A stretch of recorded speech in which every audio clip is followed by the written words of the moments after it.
Canadians woke up today to a trade war. This is not something that we wanted. It is unwarranted. It is wrong. It's illegal. And we are going to fight back. And Canadians are already showing that defiance. They're standing up for one another. They're showing that they want to buy Canadian. They're boycotting American. And this is going to be a difficult time. So I'm calling on, in this time, where workers are telling me that they are desperately worried if they are going to lose their jobs. We already have seen massive job losses in the steel sector as a result of the steel and aluminum tariffs. And now we're going to see across the board job losses. The impact of this is probably the worst economic attack on our country that we have experienced in our lifetime. And the repercussions can be devastating. People continually tell me, they literally don't know if I will be able to go into my next shift, if I'm going to be laid off. There are auto workers talking about when there's pauses on the auto line, which normally happen, some of the workers are wondering, does this pause mean that we're shut down and we're going to go home and we lose our jobs? And what does that mean for a person? When they lose their job, when you're living paycheck to paycheck, that means you could lose your home, not be able to put food on the table for your family, not be able to make your rent, not make your other bills. This is serious.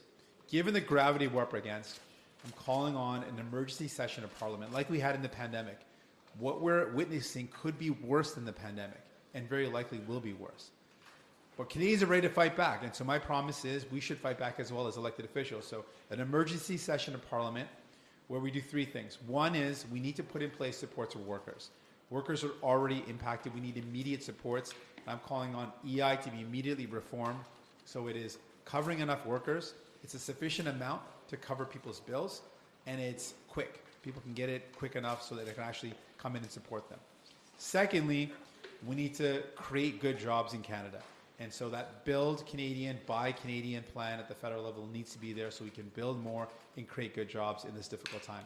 And finally, I know while the Parliament doesn't need to be recalled to put in place the retaliatory tariffs, I believe we should send a united message as all leaders and all parties that we stand united together, opposed to these tariffs, and we're going to impose these retaliatory tariffs with a unified voice, denouncing Donald Trump's attack on our country.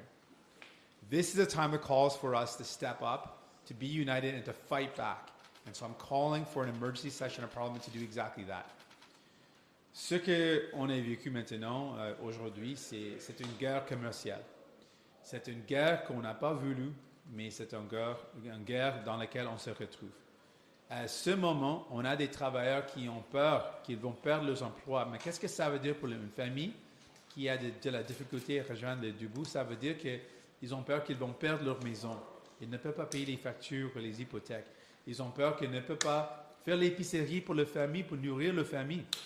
Donc, on est dans un temps tellement difficile, avec beaucoup d'inquiétudes.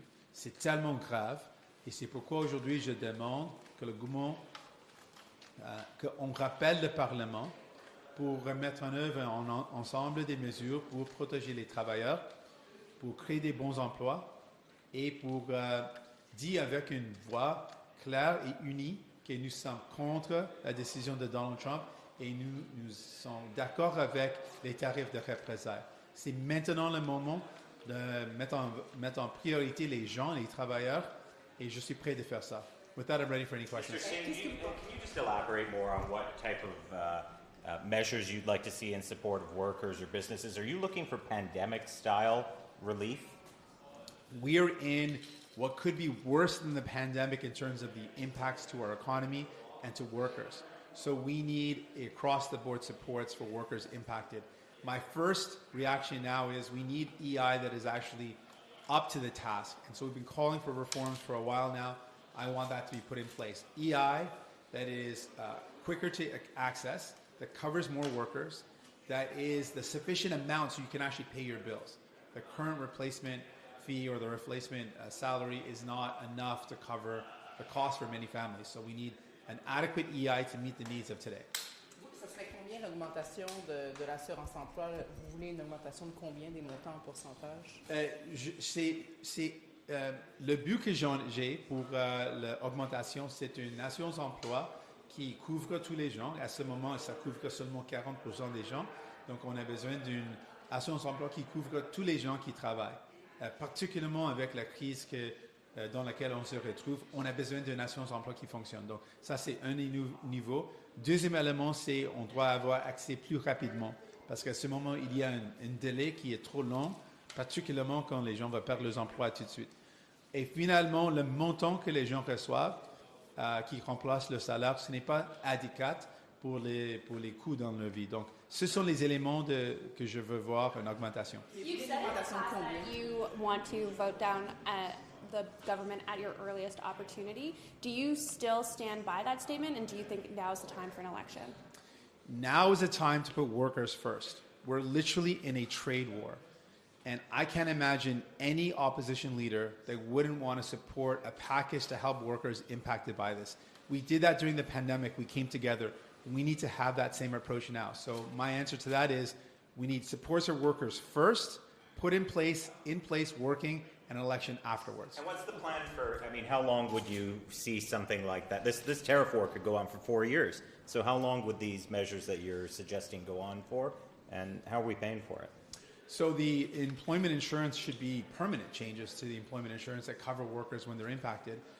That is something that we've long needed, and so now I'm saying I want that fix in place now, immediately done so that workers can count on it, so it's there for them.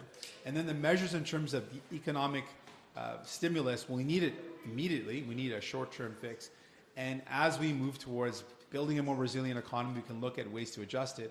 But there's no doubt with the current circumstances, our reliance and dependence on the United States and the trade war that we find ourselves in, we need to build Canadian by Canadian, and that is something that's going to be short-term, but I expect it to be a long-term permanent shift where we use the buying power we have to invest in our country. What specifically do you need Parliament to return for? The EI reforms, does that require legislation, or is that not something that the government can do without Parliament coming back? We saw in the pandemic that we understood the severity of the situation required us to come together to pass legislation to be able to support Canadians. This is worse than the pandemic. The potential ramifications of this trade war could have devastating impacts on our economy worse than what we saw during that period of time. And so we absolutely need to have the ability to come back to Parliament to get things done. And what I'm saying is I want supports of workers done first. An election is secondary to that. So first, let's get the support in place for those workers. Let's make sure they get the help that they need.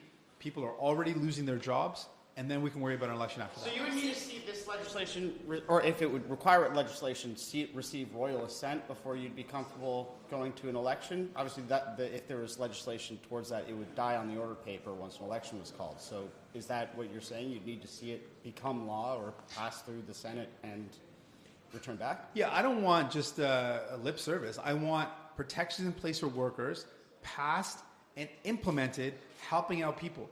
We literally have a dire situation. 25% tariffs on our country will mean potentially hundreds and thousands of workers lose their jobs. So to Canadians listening, my commitment to you is I promise I'm going to fight to protect your jobs.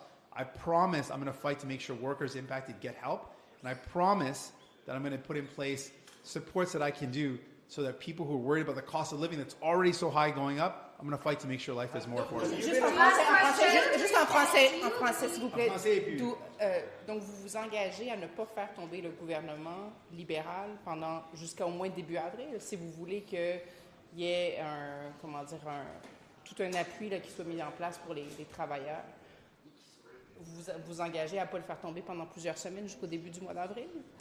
Ma priorité maintenant, c'est vraiment important, dans une guerre commerciale, au niveau qu'on n'a jamais vu dans notre histoire, je priorise les travailleurs.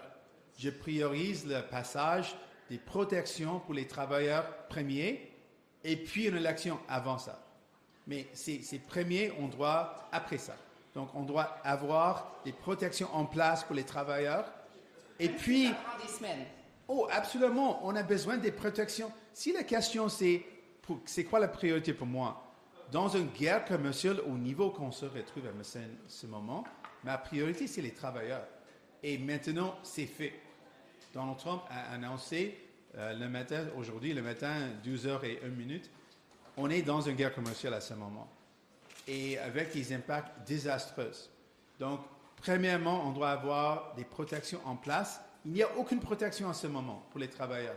qui va vraiment au niveau nécessaire pour la crise dans laquelle on se retrouve. Donc, on a besoin de ça, premièrement, et puis on a l'action après ça. Have you been in talks with... Do you agree that President Trump is trying to cripple the economy of Canada so that he can annex us? And was there anything that the government could or should have done in the last 30 days to avoid this? In my opinion, there is nothing to appease Donald Trump that would have stopped this. He has made up his mind. He wanted to attack our country economically. The whole pretense of the border turned out to be not true at all. And he repeated himself again and again. He has said he wants us to be the 51st state. He said he would use economic pressure to achieve that. He is imposing completely unjustified, unwarranted, and illegal tariffs on our country. He is doing exactly as he said. So we have to take him at his word, and we have to fight back. And Canadians are already doing that. But it should be our job as elected officials to back up Canadians who are showing that resilience and that defiance by saying, yeah, we're going to be there for you as well. We're going to put in place a package of supports for workers, so we have your back if you are impacted by these tariffs. We're going to build more and buy more Canadian to build up an economy that creates jobs for Canadians. And we're going to have a unified voice to say, we denounce what Donald Trump did, and we are together in fighting back with tariffs, that retaliatory tariffs. Have you or anyone in your camp have had any conversations at all with government officials or the leadership contenders for the Liberal Party about this relief package, about any progress regarding that? No. Could that support for workers mean tax cuts? That's what Poilievre is suggesting, that the support would be in the form of income tax cuts or something of that sort. Well, no, let's be really clear. He's been very clear about the tax cuts that he wants. He has announced. What he is saying that Not at all. I reject. He wants tax cuts for millionaires at a time when workers are going to lose their jobs. It's a ridiculous approach. He wants to put tax cuts that are going to help less than 1% of the population. I think it's 0.1% based on the government's statistics. And the average income of the people that are benefited from the tax cuts that he's proposing earn mostly $1.4 million or more. So no, that's a ridiculous. That's the capital gains tax cut that he wants to propose. That's what he's come out. That's a specific tax cut that he's talked about that helps a very, very, very small percentage of Canadians that earn mostly over $1.4 million. That's who it mostly helps. That is a ridiculous approach in the face of a trade war where we got steel workers in Sault Ste. Marie saying, I'm going to lose my job. We got auto workers in Windsor, auto workers in Oshawa, who every time their line shuts down, they think, that's it, I'm going to go back home. We got workers now across the boards that are wondering, what am I going to do to put food on the table? How am I going to keep my home? And Pierre Poilievre proposes a tax cut for millionaires. I mean, it's very on brand for Pierre Poilievre, but it's not what Canadians need right now. If the tax cut was more targeted to middle-class families or people making less, would that be something you'd be willing to negotiate on to get this passed with the Conservatives? He's talking about tax cuts when people are losing their jobs. There's not a job. If you cut someone's taxes, they have no income. What's the point? I'm talking about getting people the protection in place that they need so they can actually survive. We're talking about survival. And Pierre Poilievre is talking about giving rich people a little bit of a benefit. What's the point of that? I'm talking about workers who cannot go back to work because these tariffs mean their job will not be there. Those workers are right now high and dry. There's nothing in place for them. There's no adequate. 60% of workers are not covered by EI. The government has not fixed that. We need to fix that now. And I'm calling on government to acknowledge that this is an emergency. Let's recall Parliament and put in place the supports that people need. We did that during the pandemic. This is potentially worse than that. So let's get to work. On what basis do you say this is worse than the pandemic? Because a lot of economists would caution against that, saying at the moment we don't need emergency measures of that scale, which would lead to a larger debt and deficit. Well, that's why I'm calling for EI measures to be improved, not the direct payments that we saw during the pandemic, but the scope and scale of the 25% tariff on our economy when the majority of what we produce, the majority of what we sell goes to the United States, and all of that potentially being shut down because it costs too much, is the gravity of that could be far more than the pandemic. There are items that we produce in terms of steel and aluminum.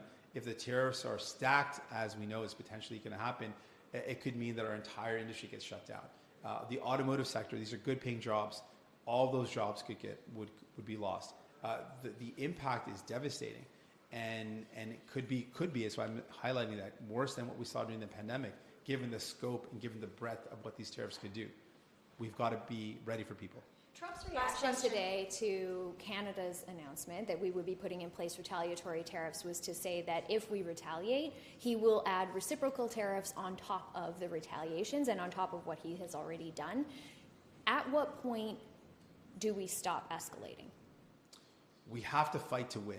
And there is no other way to deal with someone like Donald Trump. He's a bully, and he's going to continue to use bullying tactics. So we have to fight back. I think it's really important to remind folks this is not a fight that we wanted. This is not a war that Canadians wanted. This is a trade war that's going to hurt Americans. It's going to mean that their cost of living goes up. It's going to hurt Canadians. It's going to hurt workers. It is bad. But the only way out of this is to fight back and to stay strong. So we have to fight back. We have to stay strong. And we also need to look for the future where we are less reliant on the United States. And that's why I've talked about the Buy Canadian, Build Canadian, changing the way we buy things so we use our federal dollars towards Canadian-made products, using Canadian content.